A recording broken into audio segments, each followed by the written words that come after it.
ایک شخص حضرت محمد مصطفیٰ صلی اللہ علیہ وآلہ وسلم کے پاس آیا۔ اس شخص کے پاس تھیلے میں سوسمار تھا۔ ویورز، سوسمار ایک جانور کو کہتے ہیں۔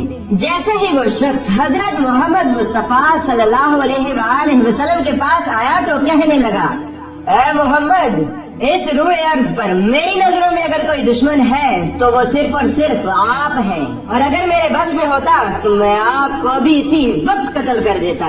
اس کے بعد جیسے ہی حضرت محمد مصطفیٰ صلی اللہ علیہ وآلہ وسلم نے اس شخص کی زبان سے یہ سنا تو آپ صلی اللہ علیہ وآلہ وسلم نے اس سے فرمایا، اے بندہ خدا، تو میری نبوت پر ایمان کیوں نہیں لاتا؟ تو وہ شخص کہنے لگا، اے محمد، میں آپ کی نبوت پر ایمان لے آؤں گا، لیکن میری ایک شرط ہے۔ تو آپ صلی اللہ علیہ وآلہ وسلم نے فرمایا، اے بندہ خدا، کیسی شرط؟ تو اس شخص نے تھیلے سے سوسمار کو باہر نکالا اور کہنے لگا، اے محمد، اگر یہ سوسمار تمہاری نبوت پر ایمان لے آئے تو میں بھی ایمان لے آؤں گا۔ اس پر آپ صلی اللہ علیہ وآلہ وسلم نے فرمایا، اے بندہ خدا، سوچ لو کہ اگر یہ سوسمار میری نبوت پر ایمان لے آیا تو تم بھی ایمان لے آؤ گے۔ تو اس شخص نے کہا، بھلا اس میں سوچنے کی کیا بات، جو کہہ رہا ہوں وہی کروں گا۔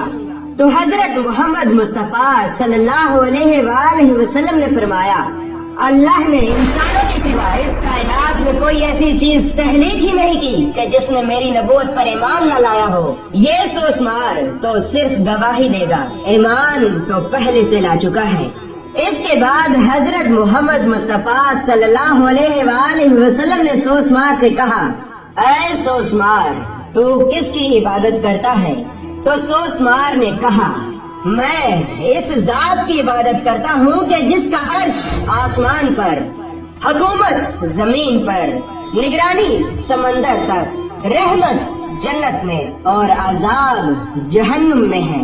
اس کے بعد حضرت محمد مصطفیٰ صلی اللہ علیہ وآلہ وسلم نے سوسمار سے کہا، اے سوسمار، میں کون ہوں؟ تو سوسمار نے کہا، آپ رب العالمین کے رسول اور ختم النبیین ہیں۔ وہی کامیاب ہوگا جو آپ کی تصدیق کرے گا، اور وہی ناکام ہوگا جو آپ کی تکذیب کرے گا۔ اس کے بعد جیسے ہی اس شخص نے سوسمار کی زبان سے یہ سنا تو کہنے لگا، اے اللہ کے رسول، اب میرے پاس کوئی رستہ نہیں، میں کلمہ پڑھتا ہوں اور اسلام قبول کرتا ہوں۔